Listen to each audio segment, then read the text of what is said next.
Okay, welcome once again to Look and Live. You here with Pastor James Devalon. In this one, I'm going to share my perspective on a particular video that I have found online a couple years ago that speaks about mental health and different ways to approach these matters. I realize in our world today, we got some serious issues. Not only we are suffering from a world that has departed from God. And I think as a result, every other issues follow. And I think mental health has become one of those things we got to talk about. And if you were to ask me, I think it's more than just psychological. I think there is a state of immorality. Even to take it one step further, there's some degree of demonic possession there as well. And I think a lot of it is demonic, but we can have a whole nother debate about that.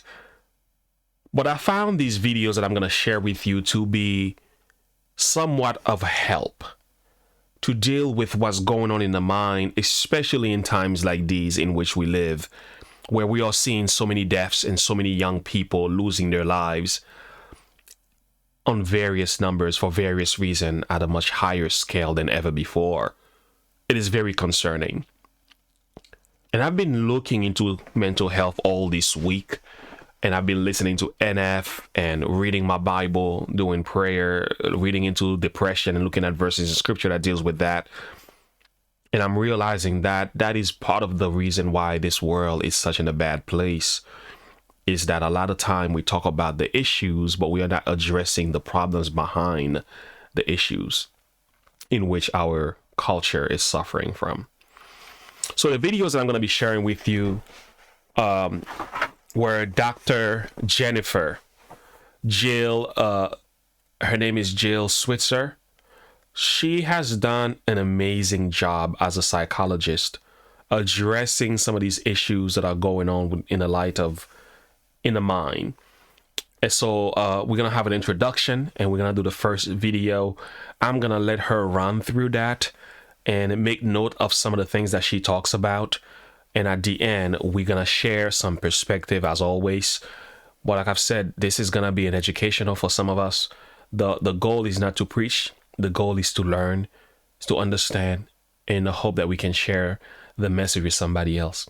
So I hope you have an open heart, because this is really a good one. All right, let's begin with the introduction video. This is coming to you from Life and Health. Okay, Life and Health. I'm gonna put the link below. You can subscribe to their page. They do a lot of that and addressing these issues as well.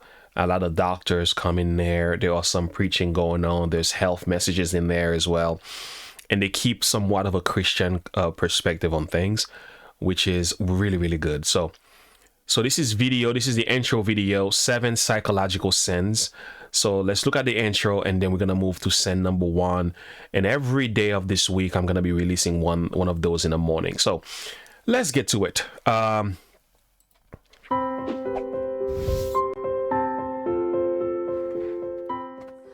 name is Jennifer Jill Schwerzer. I am a licensed counselor, professional counselor, licensed in the state of Pennsylvania and nationally certified. Some people call people like me psychotherapist. Day in and day out, people come into my office and we work through their problems, and I see certain patterns that tend to repeat themselves. And I decided to boil down those patterns into a presentation that I call the 7 deadly psychological sins. Let me share a little bit about what I mean about deadly psychological sins. These aren't moral sins per se, but they are things that we do that sabotage ourselves, hurt other people, or sabotage our relationships. In other words, they're ways in which we dysfunction, we might say it that way. The format of my videos here is that I'm going to start out with the deadly psychological sin. I'm going to develop it. I'm going to help explain what I'm talking about. And then I'm going to share with you a replacement behavior, because it's futile to just point out our problems. We need to come up with a replacement for those problems. We have an expression in behavioral psychology which says that negative reinforcement stops behavior, but positive reinforcement encourages behavior.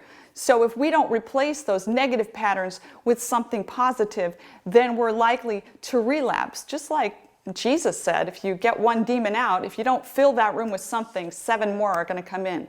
So I'm going to give you the replacement behavior that will help to substitute for that dysfunctional pattern in your life or in the life of someone else. And I hope it's real helpful to you. I'm going to do my best to share something that's encouraging and uplifting and useful to you. All right. I'm excited. Are you guys excited? I think this was amazing. So we're going to get into the mind.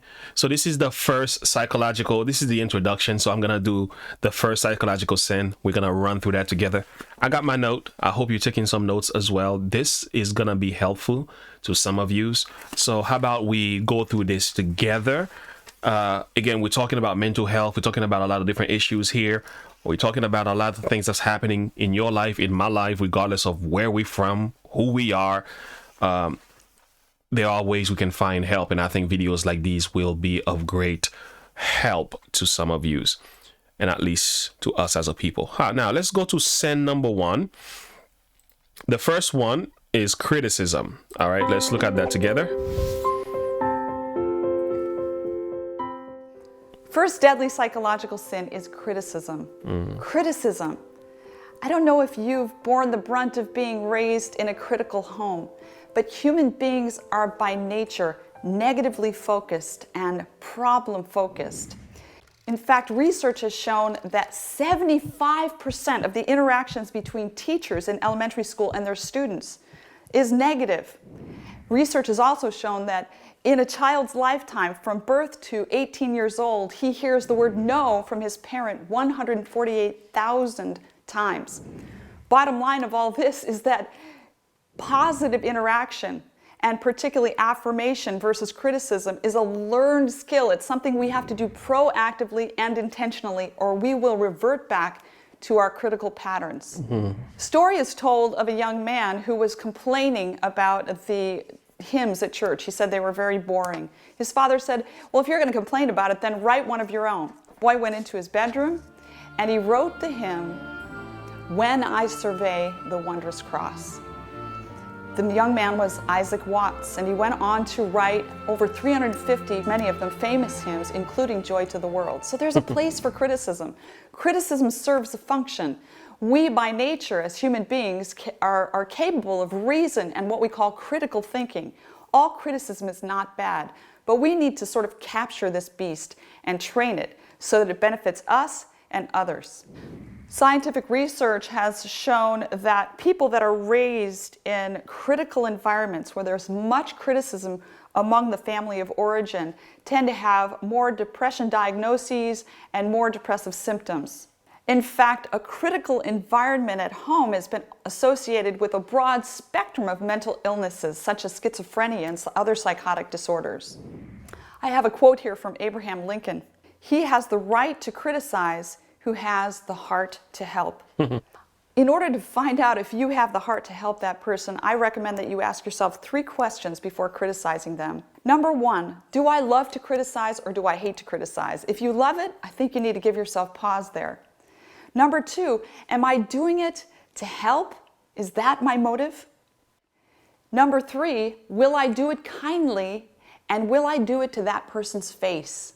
Beware of cyber criticism. Cyber criticism can easily turn into a form of cyberbullying. It's really best when you're addressing sensitive topics to talk to that person eyeball to eyeball, so to speak. The replacement for criticism, I'm sure you're dying to know, very simple. It's affirmation. Learn to affirm people. This does not come naturally to us. I recommend that if you're a critaholic, we might call it, that you go on a criticism fast for 2 to 3 weeks, where you criticize nothing, no one, not even yourself, for 3 weeks. I challenge you to try that. And that afterward, when you issue a criticism, always do it in what we call affirmation sandwich style. You affirm that person, then you issue the criticism, and then you follow it up with another affirmation. This helps to soften the blow. Marriage expert John Gottman says that in order to neutralize the emotional impact of a criticism, one must affirm 5 times. So remember that ratio, 5 affirmations to 1 criticism. What is the effect of an affirming environment in the home? We've talked about the effect of a critical environment. What's the effect of an affirming environment? Some research has shown that there's a positive correlation between fatherly affirmation and high self-esteem in girls. There's a negative correlation between fatherly affirmation and fear of intimacy. So in other words, if fathers affirm their daughters, they're likely to feel good about themselves and they're likely to be able to develop healthy relationships. Sounds like a good thing to do. Try starting today affirming someone that you would normally criticize. And usually, I hate to say it, but it's those that are closest to us that we tend to be so critical of. But try turning that around and intentionally, proactively affirming that person. They won't know what happened.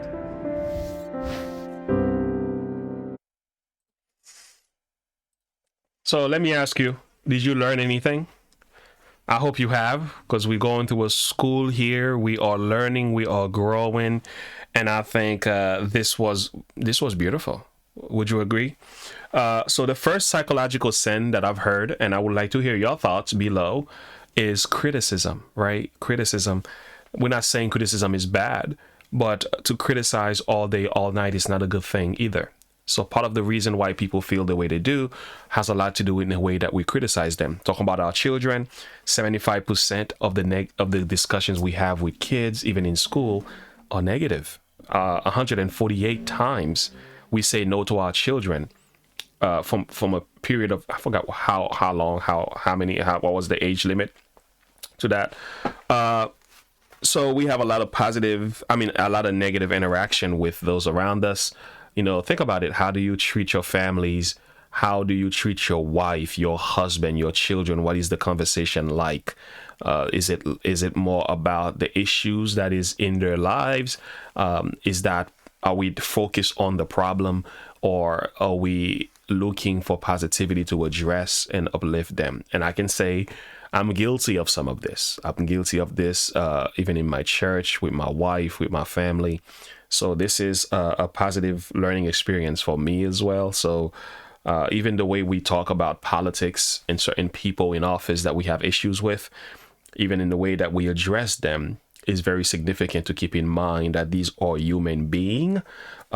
Certain things you type on YouTube, on Facebook, what you put in a comment, you go on Twitter and you write your piece, and sometimes it is a form of criticism that is not always helping the situation or the person. And I think there's some things we need to think about. Cyber criticism is a real thing. People commit suicide as a result of this. So I do believe we have to curtail and speak in ways that will always lift people. This doesn't mean we can call out sin. We can say things is wrong. We can have constructive criticism.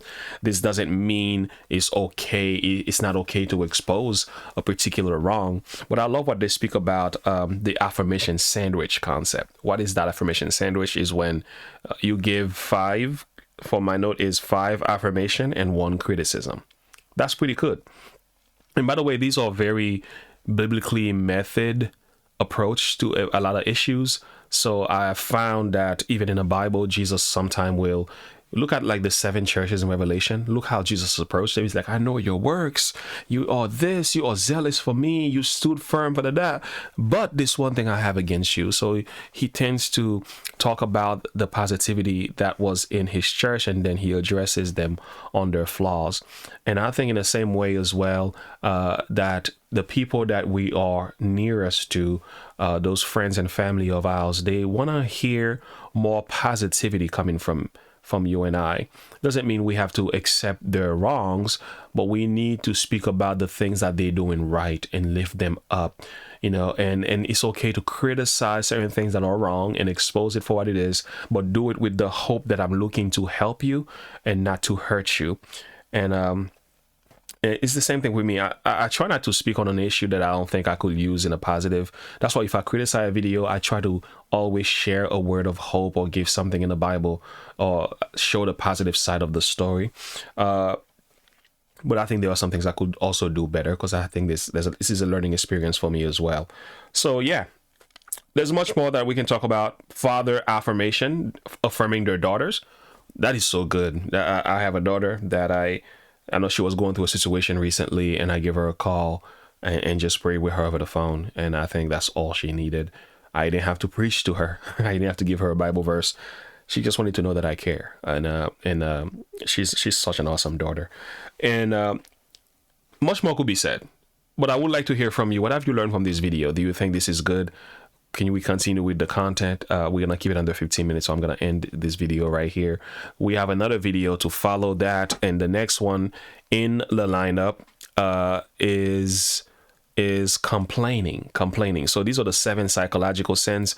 Complaining. So I'll see you on the next one. By the way, make sure you like and subscribe to the page. Click the bell icon for more.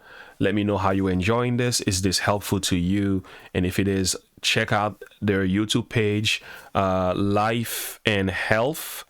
Check out their YouTube page. There's a link below for each particular video, and I'm hoping this will be a blessing to you. They have so much more going on, guys, so much more going on, and I'm hoping to bring some of their content to this channel in a way to make a difference in the world. All right, until next time, and as always, remember to look unto Jesus, live by faith, like and subscribe to the page. Once again, God bless you. I love you. Stay firm, stay strong. Let's go forward. We can do this together. Have a good one. Bye.